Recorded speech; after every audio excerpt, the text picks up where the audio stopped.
Ang programang ito ay rated SPG. Striktong patnubay at gabay ng magulang ang kailangan. Maaaring may masiselang tema, lengguwahe, karahasan, sexual, horror o droga na hindi angkop sa mga bata.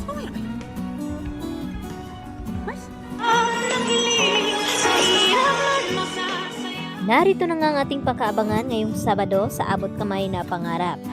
Dumating na nga itong si RJ sa lugar na sinabi dito ni Moira kung saan nga sila magkikita at saan ilalagay ni RJ itong pera na kanyang dala-dala.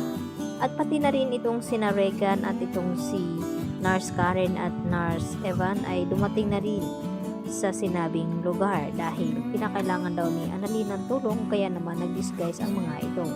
At kanya-kanya na nga sila na nakapwesto kung saan daw nila hahanapin itong si Doc RJ. Baka daw manganganib ito at mapahamak. Kaya sinabi ni Annalyn kapag nakita daw nila itong si RJ at nasa critical ang lagay, kinakailangan daw nilang humingi ng tulong at sumigaw. Subalit hindi pa nga nila nahanap itong si RJ. Samantala, pinaglalaroan naman ni Moira ang kanyang asawa na si RJ. Kinausap niya ito at dito na kung ano-ano ang mga sinasabi ni Moira kay RJ na paano daw kapag tapusin na lamang ni Moira itong kanyang ama at isunod itong si RJ.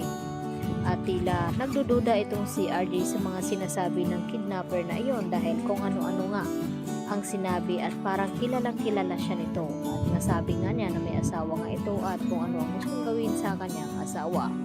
Sa kabilang banda, nakaalis din itong sina Lynette sa bahay ni Carlos at kasama itong mga nang loob sa kanilang tahanan at gulat na gulat naman itong si Carlos nang makapasok sa bahay na ganun ang sitwasyon na sobrang gulo at sinasabi ni Carlos na nilooban nga sila at dito niya na hinahanap itong si Lynette at wala nga siyang nakita doon. Samantalang narinig niya ang sigaw dito ni Harry at dito niya nakita at nagulat itong si Doc Carlos na kung bakit bumbog sarado itong si Harry at dito nga na ipinaliwanag ni Harry na nilooban sila at tinangay daw itong si Lynette na mga akit bahay.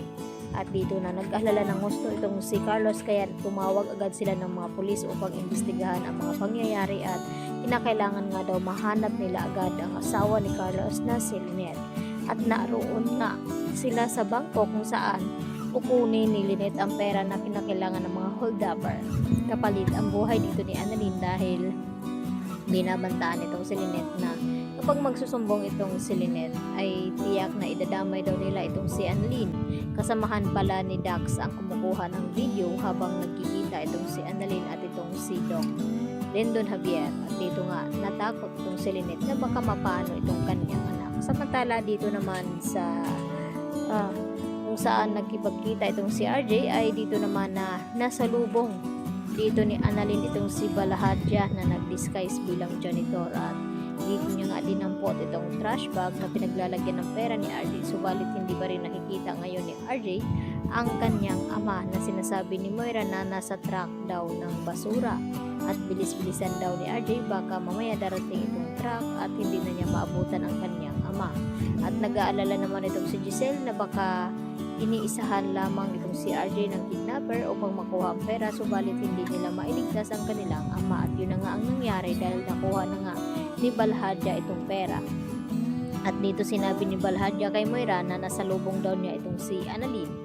At hindi lang yon dahil nakita dito nila Nurse Karen at Ivan itong si Moira na naka-disguise at walang duda na may pakana itong si Moira sa lahat ng mga pangyayaring iyon at sa lahat ng pagkawala dito ni